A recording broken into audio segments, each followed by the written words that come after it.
Road होने चाहिए। जब डीपीआर महासभा में पास हो रहा था तो हमारी डीपीआर पास करने की इतनी मजबूरी थी तो कई सरकारी बैरकों के ऊपर भी हमने रोड लगा दी, क्योंकि मानकों के हिसाब से डीपीआर और यथास्थिति के हिसाब से ये शहर बड़ा विचित्र है। इसके लिए इसके जवाब आपको डिटेल में मैं इस प्रेस कॉन्फ्रेंस में नहीं दे सकता। ऑनलाइन पर इलेक्ट्रॉनिक्स प्रोडक्ट्स की बेस्ट डील ढूंढ रहे हो तो उल्लासनगर शिवाजी चौक पर मिलेगी सबसे सस्ती डील, सिर्फ महालक्ष्मी सेल्स पर।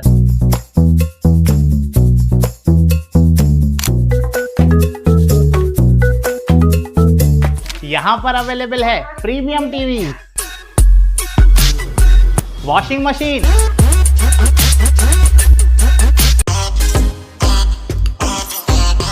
फ्रिज में भी बहुत सारे ऑप्शंस मिल जाएंगे, double door and single door में भी। AC, air cooler, TG cooler, deep freezer, आटा चक्की, laptop, water purifier, home theatre, inverter, batteries. Best offers के लिए विजिट कीजिए Mahalakshmi sales, Shivaji Chowk, Ulhasnagar 3। Finally, Ambernath has got its first ever aqua theme restaurant. यहाँ आपको 4 different dining options मिलने वाले हैं, like aqua sitting, rooftop, private dining and AC dining. Plus यहाँ का ambience इतना unique है that it will directly teleport you to a different country. This is Greenleaf जो located है अंबरनाथ पाइपलाइन रोड पे। यहाँ daily live music and DJ night होती है, प्लस फूड में वेज एंड नॉन वेज दोनों अवेलेबल है। डेली हैप्पी आवर्स भी है from 12 PM to 6 PM where you will get 15% off on food. You can also book this place for your special occasions like birthday parties, roka ceremony, engagement or family get-togethers at a fixed menu starting from just rupees 899. Booking के लिए call करें 9356952839 या 8446106828 पर। Town दर्शन news, समाचार ही नहीं विचार भी। नमस्कार, मैं अशोक पिंजानी, आप देख रहे हैं टाउन दर्शन न्यूज। आइए देखते हैं यह खास खबर। यह बजट सबका साथ, सबका विकास और सबका विश्वास और सबका प्रयास की और भावना को साकार करता है और मैंने बताया कि विकसित भारत की संकल्पना को पूरा करता है। उल्लासनगर जैसे शहरों के लिए निर्णायक बजट है ये। उल्लासनगर जैसे श्रमिक, व्यापारी, मध्यम वर्ग, प्रधान शहरों के लिए बजट यह बहुत ही महत्वपूर्ण है। शहरी रचना जैसे शहर में उल्लासनगर एक केंद्र सरकार की बजट में यह प्रावधान किया गया है जिसकी आबादी 5 लाख तक है या 5 लाख से ज़्यादा है, उन शहरों को विशेष इंफ्रास्ट्रक्चर यानी सड़कें, आवास, पानी के लिए विशेष निधि दी जाएगी। अब देखिए, आवास की जो कमी है हमारे शहर में, आवास के बारे में आप देखेंगे कि अभी थोड़े दिन पहले प्रधानमंत्री आवास योजना के तहत करीबन 3,500 घर, जिसमें 750 करोड़ उल्लासनगर को प्रदान हुए। इसी तरह से इसकी यह देखी जाएगी, संभावनाओं को जांचा जाएगा कि कहाँ और भी झुग्गी झोपड़ियाँ हैं, उन झुग्गी झोपड़ियों से निकलकर एक बहुमंजिल इमारतों में सभी जितने भी श्रमिक हैं या जिनके पास खुद का घर नहीं है वह घर मिले, ऐसी प्रावधान इस बजट में है। उसके अलावा आवास के अलावा स्वच्छता, बुनियादी सुविधा, जिसकी बुनियादी सुविधा में आप सभी मान लीजिए सड़कें आती है, पीने का पानी आता है, बाग बगीचे आते हैं, पार्किंग आती हैं।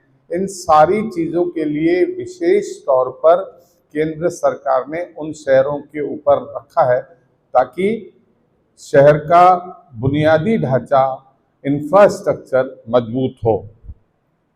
मजबूत इंफ्रास्ट्रक्चर और मजबूत भारत।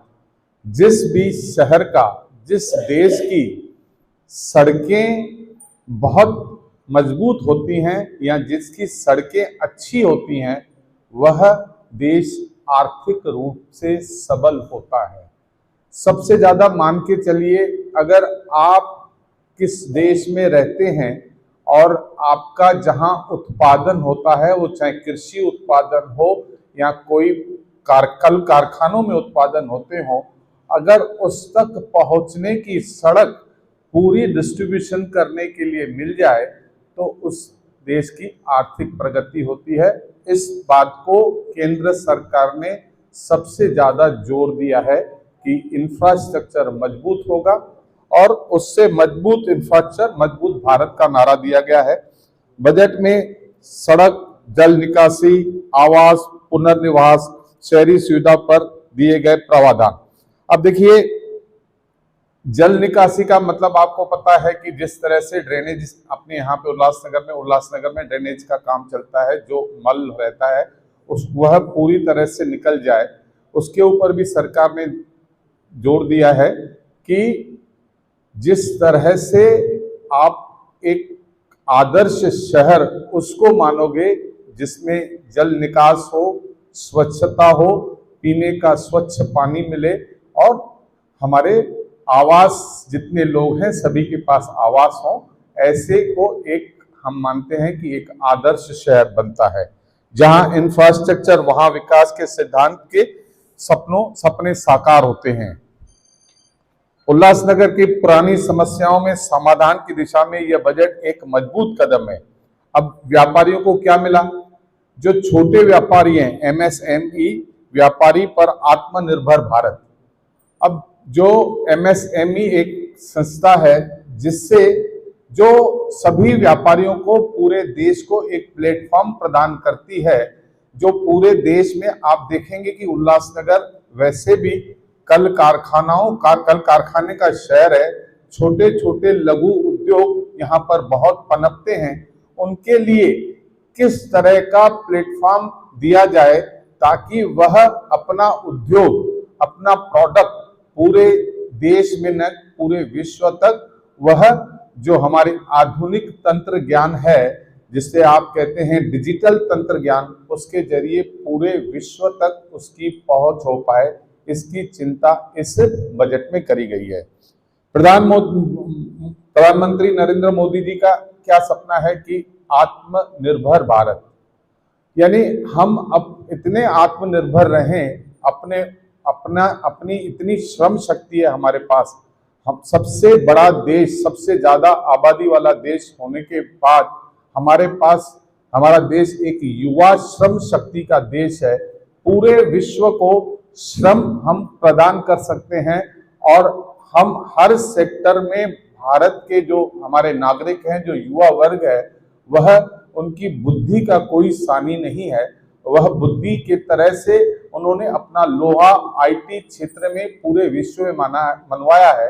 हम चाहते हैं कि ये सारी चीजें, जो सेवाएं हमारे युवा विश्व के कई देशों में प्रदान करते थे, आज यह सेवा भारत से पूरे विश्व को प्रदान हो। उस युवा को जिसके पास कौशल्य है, जिसके पास योग्यता है, वह भारत से बैठकर पूरे विश्व में अपनी सेवाएं दे, जिससे हमारा देश आत्मनिर्भर बनेगा। उल्लासनगर के छोटे व्यापारी MSME फर्नीचर में, जिस तरह से आप हमारे यहाँ पर देखेंगे, फर्नीचर का उद्योग काफी बड़ा है और वस्त्र का उद्योग जिसमें जीन बाजार हैं और गाउन बाजार हैं, लोग इस बजट से सीधे लाभान्वित होंगे। जो भी छोटे छोटे MSME से जुड़ेंगे वह सीधे लाभान्वित होंगे। वैसे भी हमने देखा है कि हमारे शहर के व्यापारी इतने बुद्धिजीवी हैं, इतने बुद्धिमान हैं व्यापार करने में। यह प्लेटफॉर्म न भी मिलता था तो वह अपनी योग्यता और कौशल्य का वह अपना प्रभाव पूरे भारत में और अब पूरे विश्व में दिखाने के लिए तत्पर हैं। लोकल को vocal banana, make in India को मजबूत करने वाला यह बजट रोजगार सृजन का बड़ा माध्यम बनेगा। अब लोकल से वोकल क्या होता है? छोटी छोटी, अब देखिए हमारे यहाँ पे लोकल चीजें क्या बनती है, गाउन बनता है, फर्नीचर बनता है। हमारे यहाँ पे बहुत सारी ऐसी आप देखेंगे कि गोली, बिस्किट जो लोकल लोग यहाँ पर बनाते हैं अपने, उसको वोकल बनाना, उसके लिए एक बड़ा बाजार खड़ा करना, पूरे विश्व को बताना कि जो हमारी चीजें, जो लोकल, जो हमारे यहाँ के श्रमिक बनाते हैं, उस उत्पाद को पूरे देश में, क्योंकि सबसे बड़ी बात यह है कि आज हमारी अर्थव्यवस्था पूरे भारत में आज चौथे नंबर पर है और हम बड़ी जल्दी तीसरे नंबर पर पहुंचेंगे। उसका मुख्य कारण यह है कि भारत में अपने ही उपभोक्ता 61% से ज्यादा हैं, यानी जो हम अपना उत्पादन करते हैं उसकी खपत तो हमारे देश में 61% हो जाती है। तो हमारी आर्थिक जो है, जो हमारी आप कहते हैं कि हमारी 7.2 जो आर्थिक अर्थव्यवस्था है वह जीडीपी जो है 7.2 पे चली है, ये निरंतर बढ़ेगी क्योंकि हमारी खुद की इतनी क्षमता है। 140 करोड़ का देश है, अपनी ही हम 61% हमारे अपने ही उपभोक्ता हैं जो हमारी जितने भी उत्पाद की खपत करते हैं। इस वजह से हमारे देश की, पूरे विश्व की अगर आप जीडीपी देखेंगे उसका स्तर धीरे धीरे घट रहा है, या कहते हैं कि सैचुरेशन पे पहुंचा है, लेकिन भारत का जीडीपी निरंतर बढ़ रहा है। इस साल 7.2 तक आएगा और जो विश्व के रैंकिंग देने वाली संस्थाएं हैं उनका अनुमान है कि 2027 में ये 7.4 पहुंचेगा। अब देखिए, मध्यम वर्ग को सम्मान, गरीब को संबल। अभी हमारे यहाँ पर क्या है कि आज भी पूरे देश में मध्यम वर्ग लोगों की संख्या सबसे ज्यादा है और मध्यम वर्ग ऐसा रहता है कि उनकी अमीरों से भी तुलना नहीं की जा सकती और गरीबों से भी तुलना की नहीं जा सकती। हम यहाँ सब जहां सब लोग बैठे हैं करीब करीब मध्यम वर्ग के लोग बैठे हैं।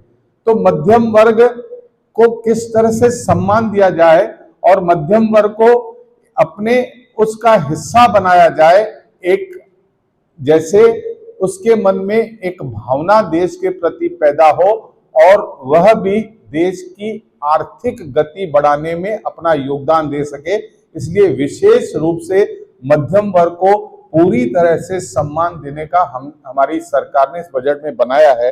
और गरीबों को संबल, जो गरीब हैं, जो पिछड़े हैं, जिनकी अभी तक गरीबी रेखा से नहीं उठे हैं, उनको किस तरह से गरीबी रेखा से ऊपर लाया जाए और उसे भी अंत्योदय यानी अंतिम पंक्ति में बैठे हुए व्यक्तिमत्व के हिसाब से उसका भी विकास हो। यह बजट केवल घोषणाओं का नहीं है बल्कि कल्याण, गरीब कल्याण, मध्यम वर्ग को सम्मान देने वाला बजट है। कर में राहत, आवास, सामाजिक सुरक्षा और उल्लासनगर के हजारों परिवारों को इससे राहत मिलेगी। आप मान के चलिए, अब करीबन 3500 घर तो हमारे यहाँ पे उसका सारा प्रोसेस पूरा हो गया है।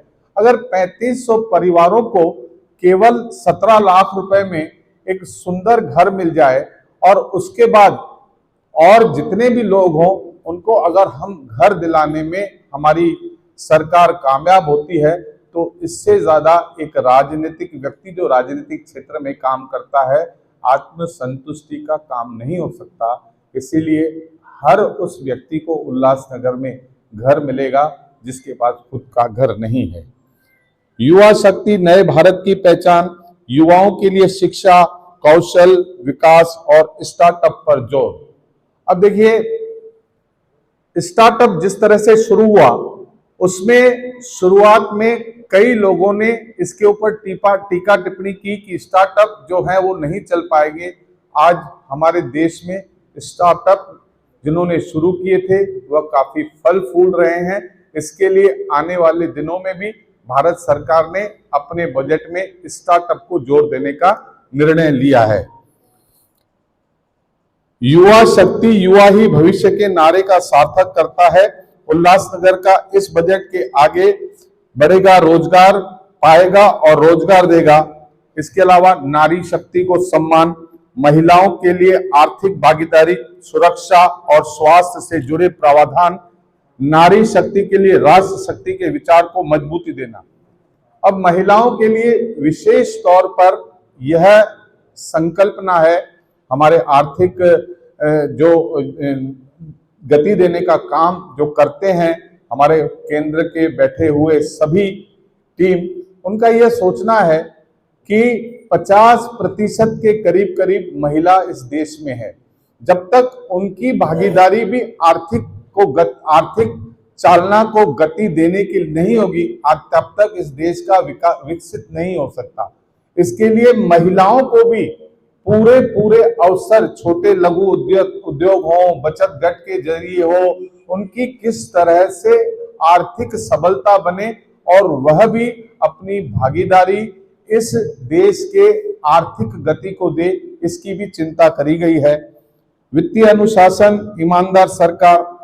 अब आपने तो 11 सालों में, हमारी केंद्र सरकार अब 12वां साल चल रहा है, कभी किसी ने और कई आरोप लगाए होंगे, लेकिन सीधे सीधे भ्रष्टाचार का आरोप या किसी घोटाले का आरोप आदरणीय प्रधानमंत्री नरेंद्र मोदी की सरकार पर नहीं लगा। इसका कारण यह है कि यह बजट है न खाऊंगा न खाने दूंगा और भ्रष्टाचार मुक्त भारत की सोच को आगे बढ़ाने वाला यह बजट है। पारदर्शिता, जवाबदेही और मजबूत अर्थव्यवस्था इसकी पहचान है।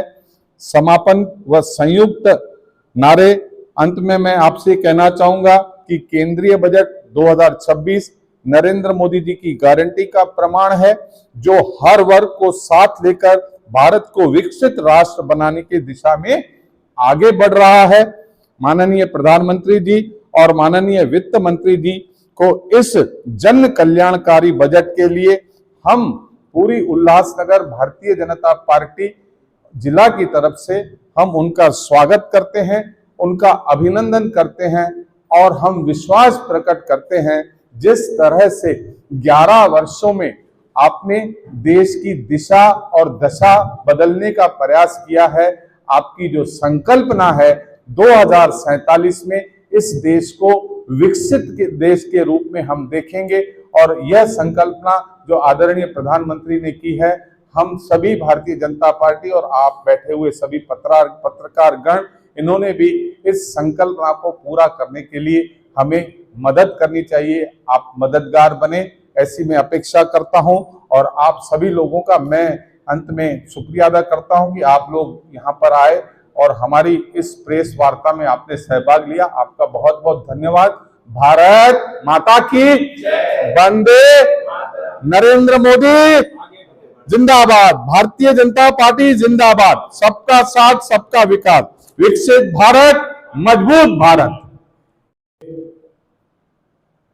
कायदे से तो डीपीआर के हिसाब से बनने चाहिए, लेकिन आज तक हम जो कि प्रशासन राज रहा 4 वर्षों में, उस नीति को हम लागू नहीं कर पाए क्योंकि सामाजिक परिस्थितियां ऐसी हैं कि इस शहर को अगर डीपी से और जो शहर हिसाब से जो आरक्षित प्लाट बचे हुए हैं जिसके ऊपर अतिक्रमण किया हुआ है, भले कहीं झोपड़े बने हैं कहीं घर बने हैं, उसका अगर लागू करने हम जाएंगे तो सामाजिक त्राही त्राही मचेगी।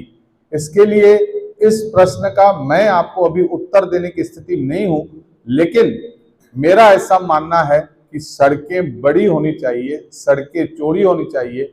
उसका किस तरह से अभी जो हमारी इस महानगर पालिका में सत्ता बनी है, उसका किस तरह से अच्छी तरह से उसका हम लोग प्रयोग कर सकेंगे, कैसे कर पाएंगे, वे आगे इसका हम आपको उत्तर जरूर देंगे। आपको मतलब वो डेवलप हो गया, देखिए इस शहर की परिस्थिति एक बहुत ही भिन्न है। जब हम डीपीआर बना रहे थे तो हम चाहकर भी उन छोटों जो रोड छोटे नहीं रख पा रहे थे क्योंकि डीपीआर के मानकों में ही नहीं बैठ रहा था।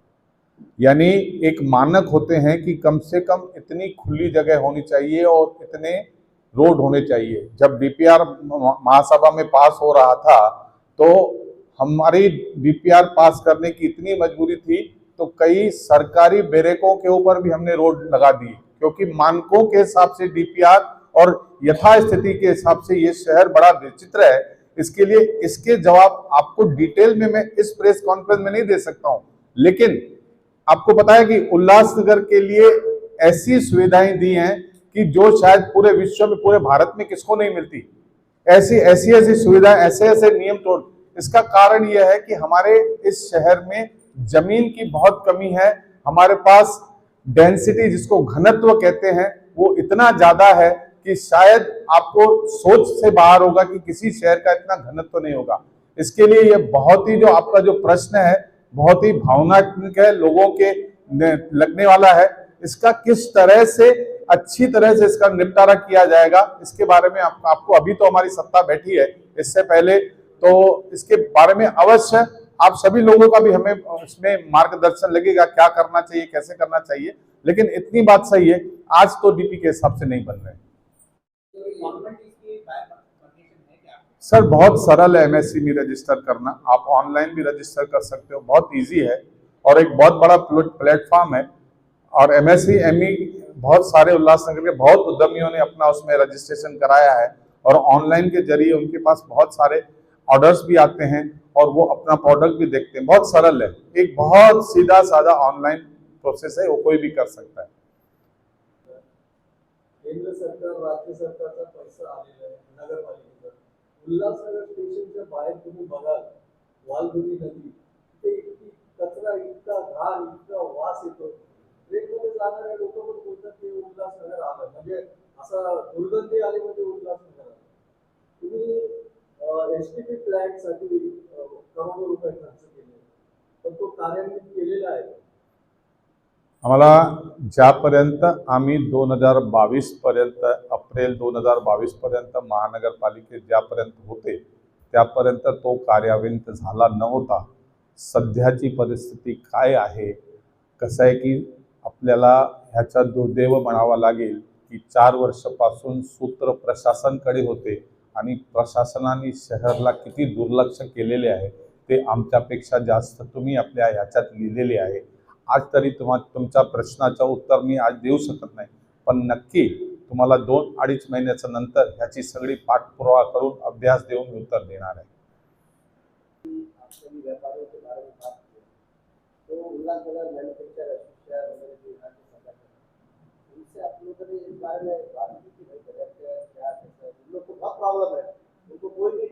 आपकी बात जो है कि व्यापारियों से निरंतर हमारा व्यापारी सेल मिलता रहता है और समस्याएं बहुत है, इसमें भी बात सही है। अल्टीमेटली जिस शहर में छोटे छोटे लघु उद्योग हैं उन लघु उद्योगों को किस तरह से पूरी सहूलतें मिले, इस तरह की हमारे संगठन की ओर से चिंता की जाती है। और जब आगे भी इस तरह की कोई भी ऐसी समस्या, भी आपने कहा कि लॉजिस्टिक समस्या है, लॉजिस्टिक समस्या तो इंफ्रास्ट्रक्चर की वजह से है, हमारा इंफ्रास्ट्रक्चर वीक है। अगर हम इंफ्रास्ट्रक्चर मजबूत कर देंगे तो लॉजिस्टिक अपने आप सुधर जाएगी। तो जो समस्याएं हैं वह शहर की भी समस्याएं हैं और व्यापारियों की भी समस्याएं हैं। जो सारी चीज़ें मैंने पढ़ी, जब इनको ठीक करेंगे तो वो जो समस्याएं हैं उनको भी उनका छुटकारा मिल जाएगा।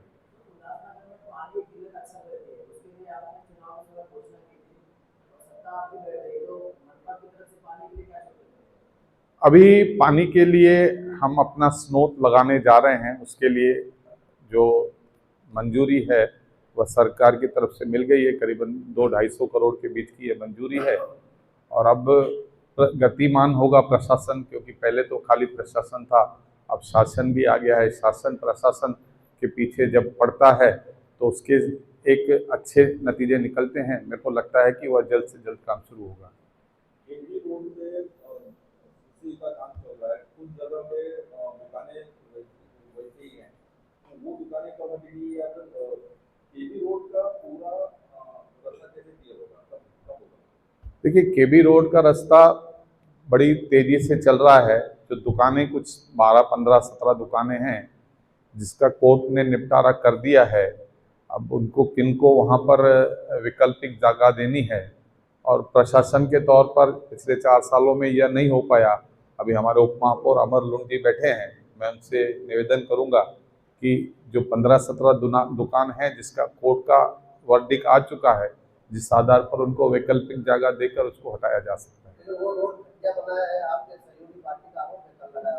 देखिए, ये इस विषय पे घटिया बनाया है या अच्छा बनाया है, यह तो देखना सरकारी महकमों का काम है।